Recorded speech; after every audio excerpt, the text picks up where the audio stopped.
आखिर क्या कारण है कि गया जी में पिंडदान होता है? गया जी जो है, लोग अकाल मृत्यु गुजरते हैं, उनका 5 स्थान पे काम होता है। जो भी जैसे अकाल मृत्यु में जहर खाए, फांसी लगाए, एक्सीडेंट हुआ, ठगी का शिकार करते हैं और उनसे अत्यधिक पैसा वगैरह ले लेते हैं, जिससे तीर्थ यात्री गया जी आने से भय करते हैं और डर करते हैं। आज जो पिंडदान करते हैं उसके बाद वो घर जाकर क्या कर सकते हैं? वो वहाँ पे गया जो है, गयासुर के नाम से जाना जाता है। गयासुर जो असुर कुल में जन्मा, त्रिपुरासुर का लड़का था। अपने दाएं चरण से गयासुर को दबाते हैं तो गयासुर शांत हो जाता है। फिर नारायण से 2 वरदान मांगता है कि हमें यह वरदान दीजिए कि जो भी गया जी में आकर अपने पितरों के निमित्त जलदान पिंडदान करेगा। नमस्कार दोस्तों, कैसे आप? उम्मीद करते बहुत अच्छे हूँ। दोस्तों, हमारी मौजूदगी है अभी फल्गु नदी देवघाट। आप देख पा रहे होंगे ये फल्गु नदी अद्भुत रूप से एकदम भरा पड़ा आपको नजर आ रहा है। दोस्तों, आज हमारे साथ जुड़ने वाले हैं गया जी धाम के बारे में पूरी जानकारी, पितृपक्ष के बारे में पूरी जानकारी, पिंडदान के बारे में पूरी जानकारी, गया का क्या रहस्य है, पूरी जानकारी जो है आज हम मानस भैया जो कि विष्णु पद के पुजारी हैं उनसे हम आज बात करेंगे और फल्गु नदी, फल्गु गंगा का भी आरती करते हैं। तो पूरी जानकारी आज इनसे हम लेने वाले हैं। तो मानस भैया को हम बुलाने जा रहे हैं, तो वीडियो के अंत तक बने रहिएगा। तो हमारे साथ मानस भैया जो विष्णु पद के पुरोहित हैं और जिस प्रकार से मैंने बताया फल्गु नदी गंगा आरती करते हैं, तो यही आपको गंगा आरती में भी नजर आने वाले हैं, क्योंकि हर शनिवार को पितृपक्ष में गंगा आरती होती है। तो आज हम इनसे पूरी जानकारी लेने वाले हैं गया जी के बारे में, पिंडदान के बारे में, पितृपक्ष मेला के बारे में। तो चलिए बात करते हैं। तो आपका सबसे पहले आपका हमारे चैनल पर स्वागत है गया जी ब्लॉग पर। जी नमस्कार जी। आखिर क्या कारण है कि गया जी में पिंडदान होता है? गया जी जो है, पिंडदान के लिए सबसे उत्तम स्थान माना जाता है। पिंडदान बहुत सारे स्थानों पे होता है, पर गया जी है सबसे उत्तम स्थान होता है। गया जी में पिंडदान किया क्यों जाता है? क्या कारण रहा है?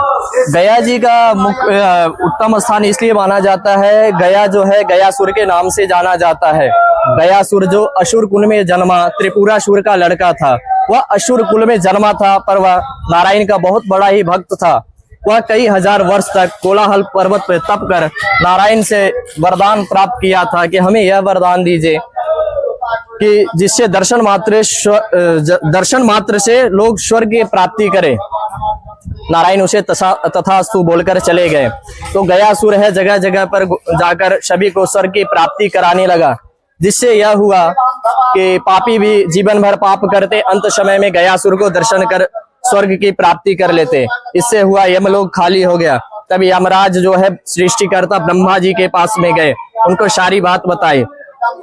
तब ब्रह्मा जी है गयासुर के पास में आए, गयासुर के बताए कि हे गयासुर, हमें एक पवित्र स्थान चाहिए जो कि यज्ञ करने के लिए तीनों लोक में हमें कहीं दिखा नहीं। तो यह तुम्हारा शरीर बहुत ही पवित्र है, यह शरीर तुम दान कर दो। तो गयासुर का ब्रह्मा जी का गयासुर बात मान लिया और पंचकोशम गया क्षेत्रम कोश में कम गयासिरे, 5 कोश में गयासुर का शरीर है, यह 5 कोश में गया स्थित है। तो 5 कोश में गयासुर लेट गया, उसके ऊपर में धर्मशिला रखकर धर्म यज्ञ किया गया। यज्ञ की ताप से उसका शरीर अनावरत हिलता डुलता रहा। तो सभी देवी देवता नारायण का ध्यान करते हैं। तो नारायण यहाँ स्वयं पितृ रूप में विराजमान है, गदाधर रूप में शंख चक्र गदा पद्म लिए अपने दाएं चरण से गयासुर को दबाते हैं तो गयासुर शांत हो जाता है। फिर नारायण से 2 वरदान मांगता है कि हमें यह वरदान दीजिए कि जो भी गया जी में आकर अपने पितरों के निमित्त जलदान पिंडदान करेगा, उनका 7 वंश 121 कुल का उद्धार होगा। तभी से गया जी में प्रत्येक दिन पिंडदान का महत्व है। तो गया जी में प्रत्येक दिन पिंड और मुंड, यही गयासुर का वरदान था। तो प्रत्येक गया जी में प्रत्येक दिन यहाँ पिंड होता है, बगल में शमशान है, वहाँ प्रत्येक दिन डेड बॉडी चलता है। पितृपक्ष मेला में भारी संख्या में लोग पहुँचते हैं, आखिर इसका क्या कारण है कि पितृपक्ष मेला ये 15-17 दिन में लोग यहाँ पे काफी लोग पहुँचते हैं, काफी संख्या में? जी, पितृपक्ष मेला जो होता है पितरों के लिए, उस समय जो द्वार होता है वह खुला हुआ रहता है। उसमें पितृ 15 दिन का जो विशेष उनका पर्व होता है, पर्व के रूप में मनाते हैं। जो भी देश विदेश से लोग आते हैं। इस बार पितृपक्ष मेला 17 सितंबर से 2 अक्टूबर तक चलने वाला है।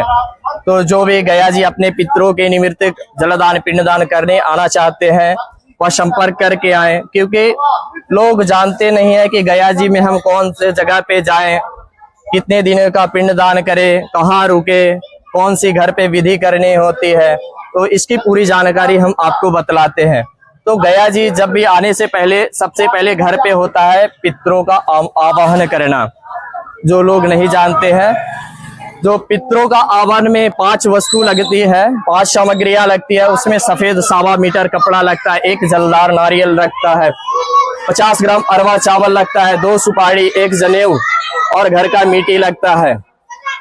या घर में जहाँ पितरों को पूजा करते हैं, घर में पूजा करते हैं भगवान का, वहीं पे कपड़े को लगाकर नारियल को रखकर सारे पितरों के नाम से जल देकर, सुपारी जनेऊ देकर, घर का मिट्टी देकर, चंदन गुलाल फूल धूप दीप अगरबत्ती दिखाकर उनको सारे पितरों को मन में ध्यान कर कर, हे पितर लोग हम गया जी जा रहे हैं आपको मोक्ष को दिलाने के लिए, तो जो भी है हमारे साथ गया जी चलिए।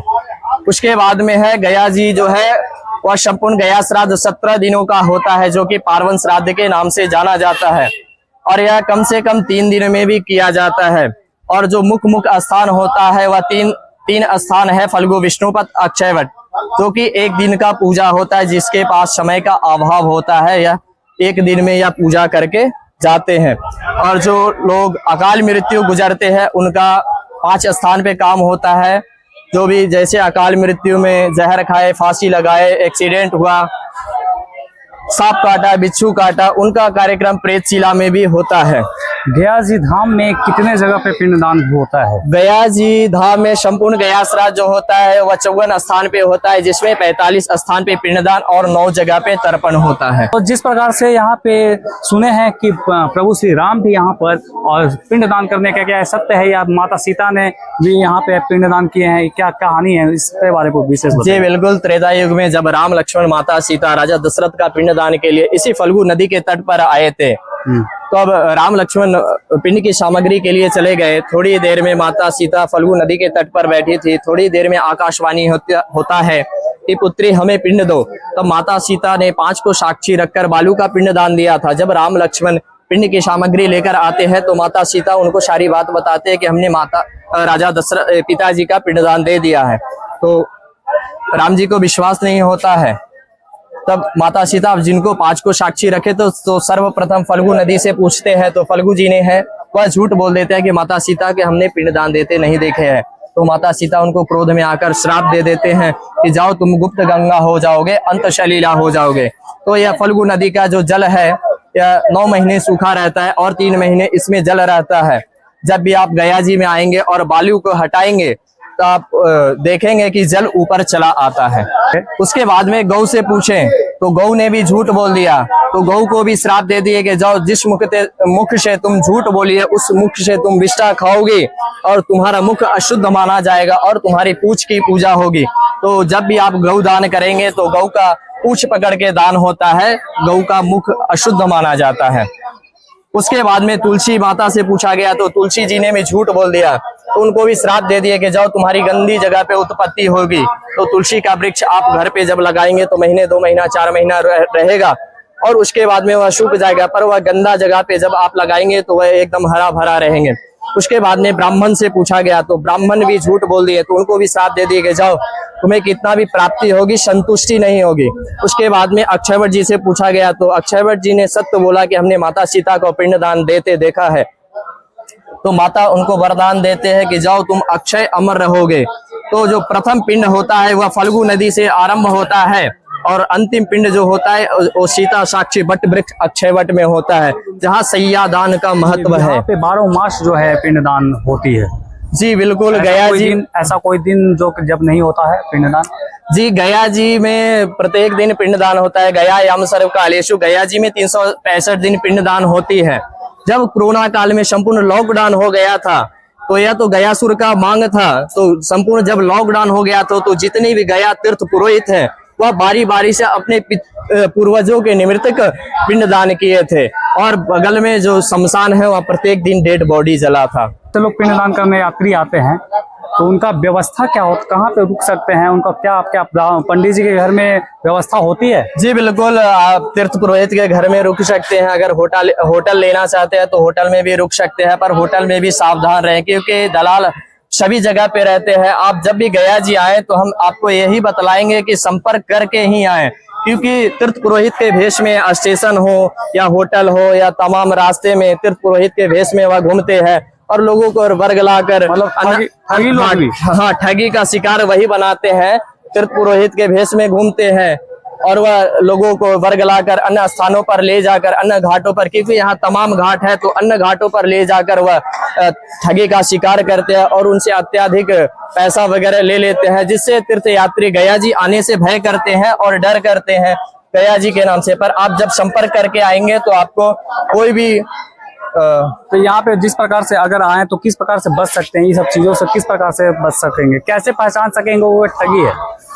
आप जब भी गया जी आए तो संपर्क करके आए और गया जी आने से पहले वो पितरों का आह्वान करके आए, गया जी का पूरी जानकारी लेकर आए और गया जी का तीर्थ पुरोहित जो है उनकी जानकारी ले ले कि आप कौन से ब्राह्मण हैं, आप तीर्थ पुरोहित है या आचार्य हैं, क्योंकि लोगों को कंफ्यूजन रहता है कि जो कर्म कराते हैं वो आचार्य वही तीर्थ पुरोहित रहते हैं। तो जी बिल्कुल नहीं, तीर्थ पुरोहित अलग होते हैं और जो कर्म कराते हैं वो आचार्य होते हैं।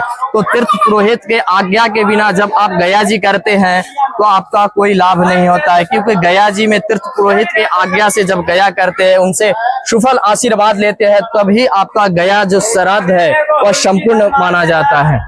गया जी में आने के बाद जो पिंडदान करते हैं उसके बाद जो वो घर जाकर क्या कर सकते हैं, वो वहाँ पे गया जी से जब पिंडदान करते हैं तो ऐसे तो भागवत कराने का विधान है, पर सभी लोग सक्षम नहीं होते हैं, तो आप गया जी से घर जाने के बाद में घर पे सत्यनारायण कथा करवा सकते हैं, ब्राह्मणों को भोजन करवा सकते हैं, गया भोज करवा सकते हैं। अगर बड़े लेवल पे करवाना चाहते हैं तो घर परिवार अगल बगल आस पड़ोस के लोगों को बुलाकर भोजन करवा सकते हैं। अगर उतना आप सक्षम नहीं है तो 5, 10, 11, 21 जितने आप सक्षम है उतने ब्राह्मणों को भोजन करवा सकते हैं। जब भी आप आए तो पितरों का आवाहन में 1.25 मीटर सफेद कपड़ा लगता है, 1 जलदार नारियल लगता है, 50 ग्राम चावल लगता है, 2 सुपारी, 1 जनेऊ लगता है, घर का मिट्टी लगता है और क्या बोलकर पितरों का आह्वान करना पड़ता है, इसके लिए आप हमसे संपर्क कर सकते हैं। हमारा संपर्क सूत्र है 9973528643। जय लक्ष्मी नारायण।